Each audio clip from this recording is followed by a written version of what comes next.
First of all, I would like to tell you the differences between a full drop and a partial drop, and what are the pros and cons of a partial drop over a full drop. First of all, a partial drop is when you are already enrolled in a professional course in an institute, college or university, and you are preparing for JEE and or NEET and or some other exams whilst being enrolled in that professional course. And there are a few pros as well as a few cons of this. Firstly, I would like to talk about the cons first because they are fairly popular and most teachers advise against a partial drop, and for a good reason. One of the prime reasons why a partial drop is so difficult is the fact that आप जितना भी time पढ़ाई के लिए देते हो उसमें 50% time आपका जेई में जाएगा और 50% टाइम आपका college academics, that is college की क्लासेस अटेंड करना, वहाँ की अटेंडेंस मेंटेन करना, वहाँ पे नोट्स बनाना, वहाँ के असाइनमेंट्स कंप्लीट करना, वहाँ का होमवर्क कंप्लीट करना, वहाँ की लैब्स अटेंड करना, वहाँ का लैब पर काम करना है, वहाँ के मिड सेमेस्टर एग्जाम वहाँ के mid semester as well as end semester exams के लिए प्रिपेयर करना। तो इस कारण की वजह से अ partial drop becomes very hectic. And ये सिर्फ मेंटली जो काम होता है वो भी करने को नहीं होता है। हमारे पास एक और सबसे बड़ी दिक्कत ये होती कि what I have felt is college drop and a full, मतलब एक स्कूल लाइफ और एक कॉलेज लाइफ के बीच में ज़मीन आसमान का फ़र्क होता है। उसका कारण मैंने ये देखा है कि मुझे लगता है कि स्कूल लाइफ बहुत मतलब सिस्टमैटिक और सॉर्ट ऑफ स्ट्रीम लाइंड होती है। हमें पता होता है कि हमें फ़लाना काम कर रहे हैं, हमें फ़लाना जगह जाना है तो ऐसे से जाएंगे। Whereas when you are in college ऐसा लगता है कि ढेर सारी मछलियों को समंदर में छोड़ दिया गया है, तो इस वजह से काफ़ी ज़्यादा डिस्ट्रैक्शंस क्रिएट होते हैं पहली बात तो। एंड ऑल्सो ये भी क्लैरिटी कम रहती है कि एग्जैक्टली क्या करना है। मतलब कोई टीचर है, कोई सब्जेक्ट पढ़ा गया, यूट्यूब पे सब बच्चे मान लो उसी से पढ़ते हो, ऐसा स्कूल लाइफ में होता है। अब यूट्यूब पे ही किसी सर्टेन टॉपिक या सर्टेन टीचर को पढ़ाने वाले बहुत टीचर्स होते हैं, एंड फिर उनसे पढ़ना, इनसे पढ़ना, उनसे पढ़ना, यहाँ से नोट्स रेफर करना, यहाँ से ये करना, यहाँ से वो करना। एंड एक्चुअली आपके पास कॉलेज में जो एग्ज़ाम्स होते हैं वो भी डिफरेंट पैटर्न के होते हैं। जैसे स्कूल लाइफ में as far as I remember, teacher सिर्फ आपके कीवर्ड्स देखता है, कीवर्ड्स अगर हैं तो नंबर दे देता है। Whereas in college perhaps खूब लिखना पड़ता है फर्स्ट। सेकेंड थिंग, कॉलेज के एग्ज़ाम्स वगैरह भी बहुत रेगुलरली होते हैं, वहाँ की लैब्स वगैरह अटेंड करना काफ़ी मुश्किल होता है। तो इन सब कारणों की वजह से I think a partial drop is not so good approach. Also ये क्या होता है कि आप किसी दो नाव में पैर रखते हैं तो आपका पोटेंशियल सबसे ज़्यादा निखर के आना, मतलब दोनों में सबसे ज़्यादा निखर के नहीं आ सकता ना। मतलब अगर आप जेई का भी पढ़ रहे हो और कॉलेज का भी पढ़ रहे हो, you are sacrificing your truest potential in both of them। तो एक ये बात होती है। This is a con of partial drop, and perhaps mostly cons इसी से रिलेटेड होते हैं। तो और यूजुअली क्या होता है कि डिस्ट्रैक्शंस कॉलेज लाइफ में बहुत ज़्यादा होते हैं कि इधर फेस्ट हो रहा है, इधर ये इवेंट हो रहा है, इधर ये हो रहा है, उधर वो हो रहा है, इधर ये हो रहा है, इधर वो हो रहा है, and which becomes a very difficult thing to manage as a student who is trying to focus strictly on academics, जो कि आप एज अ पार्शियल ड्रॉपर करोगे ही करोगे। तो दूसरी बात तो ये थी। तीसरी बात ये थी कि व्हेन समवन फाइंड्स आउट, मतलब I am happy this did not happen with me by God's grace, but when somebody finds that कि आप पार्शियल ड्रॉप लिए हो एंड आप जेई फिर से लेने वाले हो, a lot of people might try to pull you down and in a bad way as well. तो इन सब चीज़ों के चक्कर में I would refuse a partial drop. And also क्या होता है कि कॉलेज में जब आप जाते हो, you have a lot of things to explore. तो अगर लेटेस्ट से फॉर सम रीज़न कॉलेज का नहीं निकल पाता आपका, तो जो फर्स्ट ईयर जो बच्चा यूजुअली एक्सप्लोर करने में निकालता है, आपकी फील्ड की इंटरेस्ट्स को और जानने पहचानने में निकालता है, ये आप नहीं कर पाएंगे। Now I would like to talk about a few things more which I would like to classify as pros of a partial drop। सबसे पहले आपकी एजुकेशन में कोई गैप नहीं आता है, तो ये परहैप्स अब के ज़माने में मेरे ओपिनियन में इतनी ज़्यादा बड़ी चीज़ नहीं होती है, लेकिन डेफिनेटली एजुकेशन में गैप नहीं आना बहुत मतलब in end of it self एक बहुत रिस्पेक्टेड चीज़ होती है कि इन्होंने गैप नहीं लिया था। कई लोग इसको बहुत रिस्पेक्टफुली देखते हैं, and this is one thing. Second thing is, जैसे मैं अभी मेरे नेक्स्ट कॉलेज में जाने वाला हूँ, I already am aware of कि मतलब कॉलेज कैसे काम करते हैं, कॉलेज के पेपर के लिए कैसे पढ़ना है, कॉलेज की क्लासेस में कैसे पढ़ना है, कैसे टाइम निकालना है, एंड कैसे टाइम इधर से बचाना उधर से बचाना है। So this is a very good pro of a partial drop.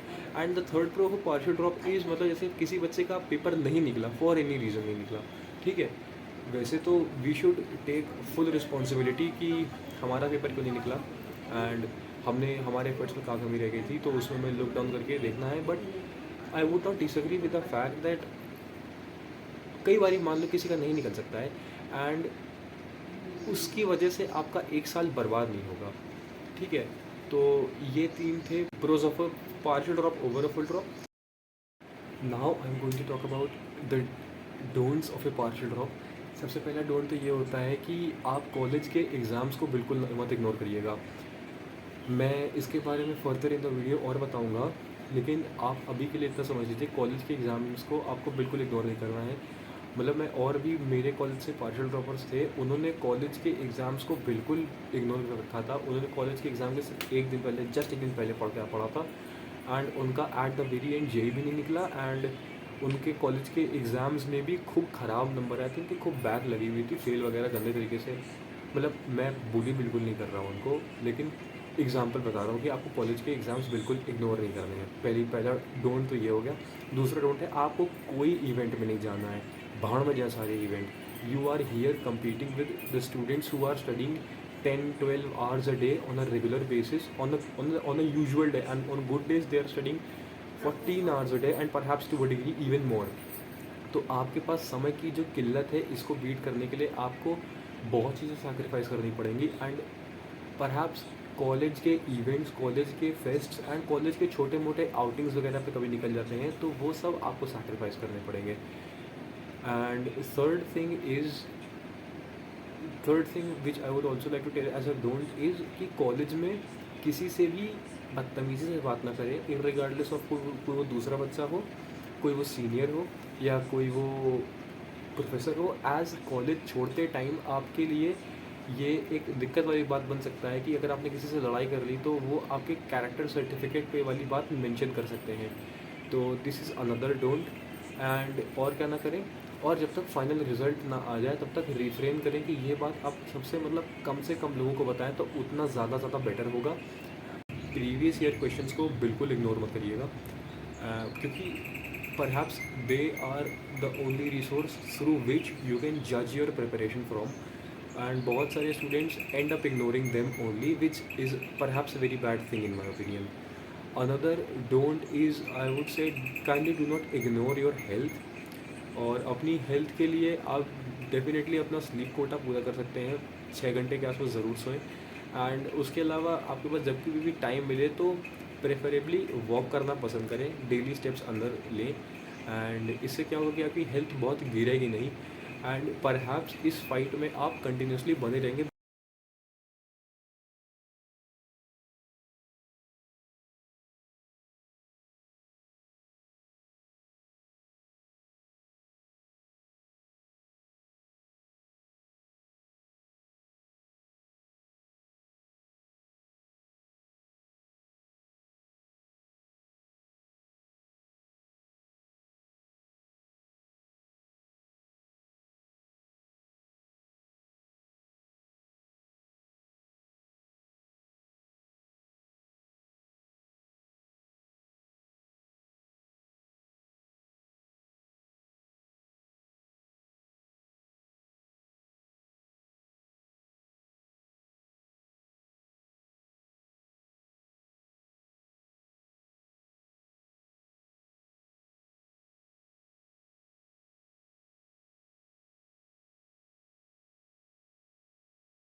Now moving on to the dos of a partial drop. सबसे पहली बात तो अपने गोल्स क्लियर रखिए। गोल्स आपको मतलब कौन से कॉलेज में जाना है, कौन से कॉलेज में कौन सी ब्रांच में जाना है, कौन सा कितना परसेंटाइल बेयर मिनिमम आपको लाना है कि आपको मतलब अपने पार्शियल ड्रॉप को सक्सेस बनाना है। Now I would like to talk about how to manage college academics mostly. First of all I would like to talk about how to manage exams. हर कॉलेज में यूजुअली एक या दो mid semester exams होते हैं और एक end semester exam होता है पर सेमेस्टर। तो मैं क्या करता था कि मैं यूजुअली मिड सेमेस्टर एग्ज़ाम्स के एक हफ़्ता पहले एंड एंड सेमेस्टर एग्ज़ाम्स के 10 दिन पहले खूब मतलब डिसेंट तरीके से अच्छे से पढ़ाई स्टार्ट कर देता था। तो and that perhaps was more than sufficient for studying for college examinations. एक चीज़ मैं और करता था, हर एक कॉलेज में हर मतलब प्रीवियस ईयर क्वेश्चन पेपर्स होते हैं उस कॉलेज के उस पर्टिकुलर ईयर के उन चैप्टर या सब्जेक्ट्स के क्वेश्चन पेपर्स होते हैं प्रीवियस ईयर्स के। आप उनको लगा लीजिएगा। उनको साथ साथ यूजुअली क्या होता है, जो कोई भी टीचर्स हमारे को असाइनमेंट्स देते हैं या हमारे को होमवर्क देते हैं, मोस्टली क्वेश्चंस उसी में से आते हैं। तो उनको भी आप ज़रूर देख के जाएं, इफ़ नॉट खुद से प्रैक्टिस करें। कि कॉलेज में क्या होता है कि कई बार असाइनमेंट्स कोई एक बच्चा कर देता है, बाकी सब उसी का छाप लेते हैं एंड लेकिन माइंडलेसली ना छापें। एट द वेरी लीस्ट पता रहे कि क्या हो रहा है क्वेश्चन में या कैसे किया है क्वेश्चन को। And this would be in my opinion good enough college के एग्ज़ाम्स की प्रिपरेशन के लिए। I would also like to say is कि अपने सीनियर से जान पहचान हमेशा बना कर रखें, क्योंकि उससे आपको काफ़ी हेल्प होगी। As the thing is seniors आपसे वही एक साल जो आप पढ़ने जा रहे हो वो ऑलरेडी साल पढ़ चुके हैं। They are already aware of कौन से सब्जेक्ट से सबसे बेस्ट स्कोर करने के लिए कौन से टीचर से पढ़ना चाहिए, कौन सा रिसोर्स फॉलो करना चाहिए, so on and so fourth. तो इसलिए हमेशा सीनियर्स की बात ज़रूर माने। एंड कॉलेज में जाते ही this is also a do I would recommend कि कुछ अच्छे सीनियर्स को ढूंढें, उनको उनसे हेल्प लें। हाँ, दिस वुड सर्व यू, मतलब बहुत ज़्यादा हेल्प होगी आपको कॉलेज लाइफ में। अबाउट कॉलेज एकेडमिक्स और उसको आप कैसे मैनेज कर सकते हैं एज अ पार्शियल ड्रॉपर। सबसे पहले तो मैं बताऊंगा कॉलेज की क्लासेस में हमेशा रेगुलर रहें। इससे क्या होता है कि सबसे पहले आपका 75% अटेंडेंस क्राइटेरिया फुलफिल हो जाता है, जो मोस्ट कॉलेजेस में होता है, पहला। दूसरा, आप क्लास में रिलेटिवली आगे सीट्स में बैठें और क्लास में अपने आप को एंगेज्ड रहने के लिए हर एक तरीका दें। जैसे क्लास में क्वेश्चंस पूछना या फिर टीचर सामने से कोई क्वेश्चन पूछे तो B relatively the first one or one of the first people who are answering that question, और even if that is not possible आप मतलब क्लास में अपने आप को काफ़ी ज़्यादा इन्वॉल्व रखें। तो इससे क्या होगा कि आपको जो कॉलेज के एग्ज़ाम्स के जो आने वाले टॉपिक्स हैं या जो पेपर में पूछे जाने वाले टॉपिक्स हैं वो नए नए बिल्कुल नहीं लगेंगे, वो आपको ठीक ठाक पुराने लगेंगे, ठीक ठाक पढ़े हुए लगेंगे। एक बात ये हो गई। और दूसरी बात मैं ये बताना चाहूँगा college. Now I would like to tell you about how I managed the college academics regarding partial drop. First of all, I am going to tell you about how I managed preparing for mid semester and end semester examinations. First of all mid semesters के लिए एक हफ़्ता पहले पढ़ते थे और and semesters के लिए 10 दिन के आसपास पहले पढ़ लिया करते थे। एंड उतना परहैप्स मोर देन सफिशिएंट था। ऑल्सो आपको अब जो बेसिक चीज़ें याद रखनी है कॉलेज के बाकी हर एक चीज़ को मैनेज करने के लिए एकेडमिक्स वाइज। सबसे पहले क्लास में हमेशा रेगुलरली आइए ताकि आपकी 75% या फिर उससे ज़्यादा ऊपर बनी रहे, आपको पेपर देने में कोई दिक्कत नहीं होगी, पहली बात। दूसरी बात, क्लास में हमेशा इन्वॉल्व रहें, हमेशा अपने आप को एंगेज रखें क्लास में। क्वेश्चंस पूछें, क्वेश्चंस ना पूछ सकते हैं तो जब टीचर क्वेश्चंस पूछे या फिर कोई बात कहे तो उसमें बी और at least try to be the first few people जो उसके आंसर देते हैं या फिर उससे रिगार्डिंग क्वेश्चंस पूछते हैं। Second thing, third thing which I would like to tell you about is कि नोट्स हमेशा बनाएं और क्लास में one of the first few benches में हमेशा बैठें। इससे क्या रहेगा, आप ऑटोमेटिकली क्लास में काफ़ी ज़्यादा इन्वॉल्व रहेंगे, ऑटोमेटिकली आप नोट्स बनाएंगे क्योंकि टीचर पढ़ा रहा होगा। और अगर आप क्लास में नोट्स बनाते हैं उनको रिवाइज करते हैं। And also one very beautiful resource I would like to recommend you, इस हर एक कॉलेज में वहाँ के प्रीवियस ईयर के क्वेश्चन पेपर्स होते हैं, आप उनको लाइब्रेरी के थ्रू या फिर कुछ सीनियर्स के थ्रू फाइंड आउट कर सकते हैं। And this is also one of the very good dos I would like to add कि हमेशा कोई ना कोई एक या दो सीनियर जो आपको बहुत विलिंगली हेल्प करने के लिए तैयार हो, उनके साथ में थोड़ा टाइम ज़्यादा स्पेंड करें, उनसे थोड़ी हेल्प मांगें। बिकॉज आप जो चीज़ें पढ़ने जा रहे हैं अपने लिए वो सीनियर आपका ऑलरेडी एक साल पहले पढ़ चुका है and he must be aware of कि कौन सा सब्जेक्ट पढ़ने के लिए बेस्ट रिसोर्सेज क्या क्या है एंड बेस्ट टीचर्स क्या क्या है एंड बेस्ट स्ट्रैटेजी क्या क्या है। With that being said, and ये कर लीजिए आप मिड सेमेस्टर के पहले एक हफ़्ता पहले एंड एंड सेमेस्टर के लिए यूजुअली 10 दिन से 2 हफ्ता पहले, इतना टाइम पहले पढ़ लीजिए sincerely, and you would be good enough कि आप अपने end semester and mid semester के एग्ज़ाम्स काफ़ी अच्छे परफॉर्म कर लेंगे। फॉर लैब्स में यूजुअली क्या होता है कि वाइवा और लैब का प्रैक्टिकल होता है, तो लैब्स के दौरान एक्चुअल में एक बार प्रैक्टिकल करके देख लीजिएगा। एंड मैं आपको लैब्स ऐसे पढ़ने के लिए रिकमेंड करूँगा कि आप लैब्स में जो टॉपिक आने वाला है या एक्सपेरिमेंट का ऑब्जेक्टिव दिया गया है, एक्सपेरिमेंट का नाम दिया गया है, उसको यूट्यूब पे सर्च करें। ऊपर के 2 या 3 at max I am assuming 2 videos में काम हो जाएगा। उन पहले के 2 वीडियोस को देख लें, उनमें नोट्स आप जॉट डाउन कर लें और उसके बाद उन्हीं नोट्स को दोबारा से पढ़ लें और एटलीस्ट एक बार लैब का प्रैक्टिकल खुद अपने हाथों से करके देख लें। एंड इतना कर लेंगे तो आपके लैब्स भी बहुत अच्छे हो जाने वाले हैं। ऑल्सो हमेशा कॉलेज में अपना आईडी कार्ड या और रजिस्ट्रेशन कार्ड और एडमिट कार्ड हमेशा अपने साथ रखें। ये भी आपको बहुत काम आ सकता है कि एज कॉलेज वाले कभी कभी इन चीज़ों के ना होने की वजह से पेपर देने से रोक सकते हैं। एंड कॉलेज में प्रेफरेबली चीटिंग बिल्कुल ना करें, बिकॉज अगेन ये चीज़ आपके कैरेक्टर सर्टिफिकेट में वो लोग मेंशन कर सकते हैं कि ये चीटर था या फिर इसने ऐसे कोई मतलब एक्ट्स ऑफ मिसकॉन्डक्ट करे हैं। तो इसलिए and this is exactly how I would recommend कि आप कॉलेज के एकेडमिक्स कैसे मैनेज करें। हाँ, नाउ एक चीज़ और, यूजुअली कॉलेज में जब पेपर्स होते हैं उसमें जो टीचर क्लास नोट्स में लिखवाते हैं, जो असाइनमेंट्स या फिर होमवर्क के थ्रू देते हैं और जो अगर बता देते हैं कि इम्पोर्टेंट है, उसी में से ही आता है पूरा paper. And previous year questions को प्रैक्टिस कर लें, प्रीवियस ईयर क्वेश्चंस को अपनी कॉलेज के सब्जेक्ट्स की प्रिपरेशन ट्रैक करने के लिए यूज़ करें। एंड कॉलेज नोट्स, असाइनमेंट्स वाले क्वेश्चन जो टीचर इंपॉर्टेंट बताए और PYQs, ये 4 रिसोर्सेज अगर आप यूज़ कर लेते हैं तो आप mostly 8.5 to 9 CGPA with relatively easily target कर सकते हैं। और मुझे एक बात और बतानी है कि अपनी राइटिंग डिसेंट मेंटेन करें। एक्चुअल में मेरे साथ एक अनेक्डोट हुआ था कि एक टीचर थे, उन्होंने मेरी कॉपी चेक करने से मना कर दी थी because my writing was not that good and मुझे उस पेपर में फेल कर दिया गया था। बाद में उन्होंने पास कर दिया, लेकिन वो मतलब ऐसी चीज़ें कर सकते हैं प्रोफेसर, तो उसके लिए भी मतलब अपने कान खड़े रखें, हमेशा अवेयर रहें। These were how I managed college academics in my partial drop. Thank you. Now I would like to go on and talk about which branches and which colleges to prefer if you are seeking a partial drop. कि आप partial drop के basis पे बिल्कुल भी colleges prefer ना करें।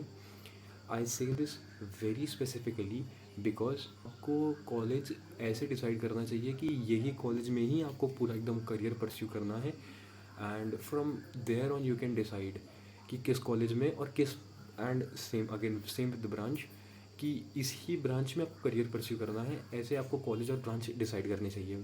अब few things which I took consideration of कि ड्यूरिंग मतलब डिसाइड किया कि ये वाला कॉलेज ही जाना है। फर्स्ट ऑफ ऑल कि if partial drop fails, am I fine with being in this college?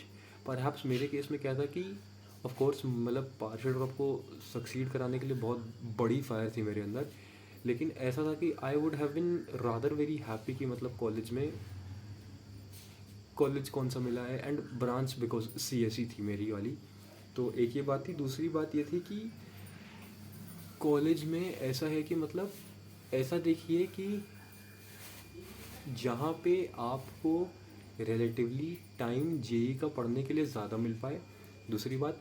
तीसरी बात, कॉलेज ऐसा देखिए जहाँ का माहौल काफ़ी अच्छा हो, मतलब लड़ाई झगड़े वाला माहौल कम से कम हो एंड मोस्टली कॉलेज में पढ़ाई लिखाई का कल्चर सबसे ज़्यादा अच्छा हो।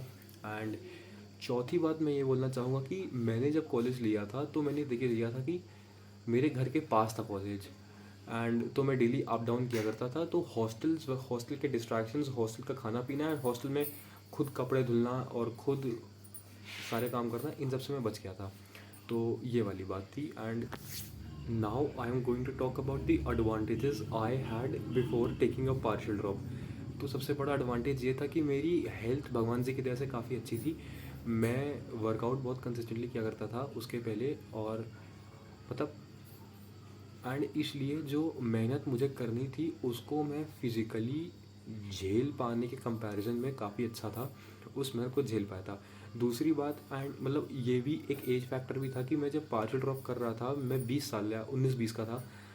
तो ज़्यादातर 17-18 साल के बच्चे, 16-17 साल के बच्चे इतनी मेहनत नहीं कर सकते हैं, फिज़िकली नहीं कर सकते हैं, मैं भी नहीं कर सकता 16-17 साल की उम्र में शायद से। लेकिन when you are 19 to 20 years of age perhaps ये वाली चीज़ें ज़्यादा फीजिबल हो जाती हैं, पहली बात। दूसरा एडवांटेज मेरे पास ये था कि मैंने जो कॉलेज लिया था मेरे घर के विदिन 5 किलोमीटर्स डिस्टेंस के अंदर था। तो मैं हॉस्टल का जाना, हॉस्टल का खाना और हॉस्टल के डिस्ट्रैक्शंस, इन सब से सारा का सारा मैं बच गया था। और तीसरा एडवांटेज ये है कि मैं काफ़ी ज़्यादा पढ़ाई ऑलरेडी मतलब कर चुका था। एक मेरा बेस ऑफ स्टडी काफ़ी मतलब बहुत भगवान जी की दया से वेल बिल्ट था। मेरे जेई मेंस 2024 में सेशन 1 में 97.4, सेशन 2 में 97.8, which accounted to a rank of 33,800 something, and JEE advance में 19,000 रैंक। उसमें भी as far as I remember मेरे पेपर 1 में 34 मार्क्स आए थे एंड मेरे पेपर 2 में 86 मार्क्स आए थे। पेपर 1 में 24 मार्क्स आए थे एंड पेपर 2 में मेरे 86 मार्क्स आए थे, and paper 2 was severely much more difficult than paper 1। तो मुझे लग रहा था कि मतलब जो, और जहाँ मैं जेई एडवांस देने गया था बहुत ख़राब सेंटर पड़ा था, बहुत वाहियात सेंटर था, वहाँ पे बहुत सारी दिक्कतें थी। पहले पेपर देते रहते बहुत दिक्कतें हो गई थी, इसके बारे में बाद में बताऊँगा किसी और वीडियो में, या फिर नहीं बताऊँगा। लेकिन एंड सबसे बड़ी बात तो मतलब बिट्सैट में I was getting BITS Goa में electrical in the first round of BITSAT iteration. मेरे बिट्सैट सेशन 1 में 245 एंड सेशन 2 में 282 मार्क्स आए थे, विच मतलब फॉर मी जेन्युइनली बहुत बड़ी बात थी। एंड मतलब मुझे कन्फर्म ही था कि मतलब बीटेक करना है तो मतलब टियर 1 इंस्टीट्यूट से ही करना है, ट्रिपल आईटी इलाहाबाद से ही करना है। एंड परहैप्स उसके बाद से मैंने पार्शियल ड्रॉप की तैयारी स्टार्ट कर दी थी 15-20 दिन के ब्रेक के बाद में, और this was perhaps mostly it. What more advantages I had also, हाँ मतलब मेरा अभी घर कंस्ट्रक्शन में बन रहा था, कंस्ट्रक्शन में था, अभी भी चल रहा है कंस्ट्रक्शन में। तो उसमें मोस्टली रिस्पॉन्सिबिलिटी मतलब ऑफ कोर्स मैं घर में हूँ, बेटा हूँ, मतलब बच्चा हूँ, घर में बड़ा हूँ, तो जिम्मेदारी उठानी पड़ेगी, घर में देखना पड़ेगा। बट मुझे नहीं देखना पड़ा because my brothers and my father and मेरी ताई जी, बड़ी ताई जी, माँ जी, मम्मा, ये सब लोग मतलब सारी चीज़ों का टेक केयर कर रहे थे। मेरे पास सिर्फ एक सोल काम था, सिर्फ मतलब पढ़ो, सिर्फ बहुत मतलब ब्रूटल और इंटेंस पढ़ाई करो, and which I did, and I am super happy to be successful at this point in time of my life. मतलब मुझे जो चीज़ चाहिए थी, जिस चीज़ का मैंने एम किया था, by God's grace I was able to achieve it, and this is perhaps at this point in time of my life more than what I could ask for, and this was perhaps it. And I thank you so much for watching, and I really hope this video helps you. Mm, I'll publish a few more videos like this, and I hope they help you as well. Thank you very much for watching. Radhe Radhe.